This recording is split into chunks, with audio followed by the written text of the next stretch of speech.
Assalamualaikum warahmatullahi wabarakatuh. Selamat malam dan salam sejahtera bagi kita semua. Di sini saya akan menjelaskan mengenai menerapkan proses produksi massal. Produksi massal adalah produk yang dihasilkan secara besar-besaran untuk meminimalisir bahan baku yang dikeluarkan dan untuk memenuhi kebutuhan konsumen.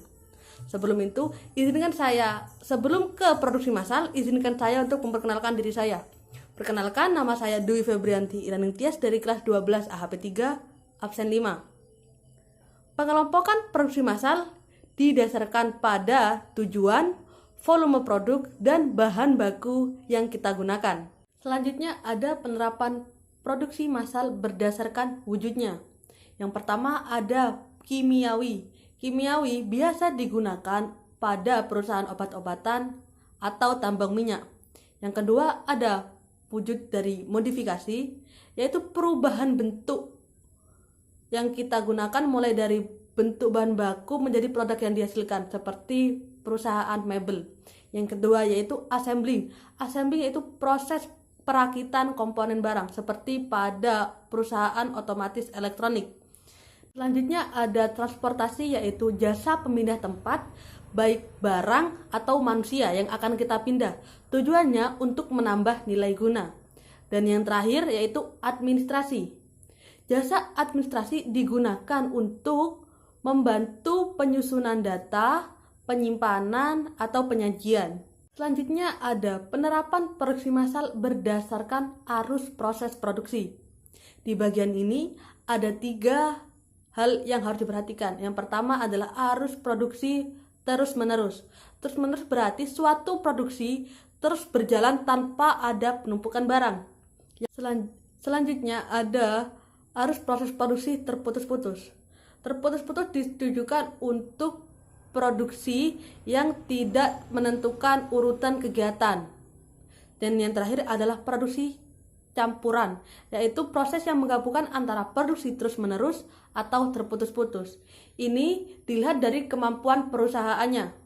Selanjutnya ada penyelesaian dari produksi massal, yaitu ada 5 tipe. Yang pertama tipe A. Tipe A yaitu pengendalian yang dapat dilaksanakan pada setiap langkah proses.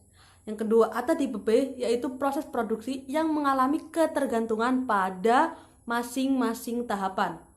Dan yang ketiga ada produksi tipe C, yaitu proses produksi dengan pemasangan atau penggabungan komponen produk.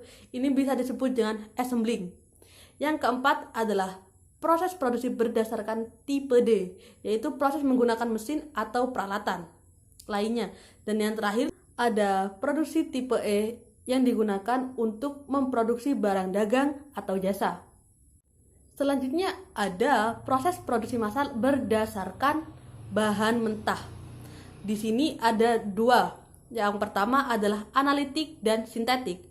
Analitik adalah proses menciptakan bahan dari bahan mentah, seperti memproses minyak mentah, karet, atau kayu hutan. Yang kedua yaitu sintetik. Sintetik adalah gabungan dari bahan mentah menjadi suatu produk yang dihasilkan.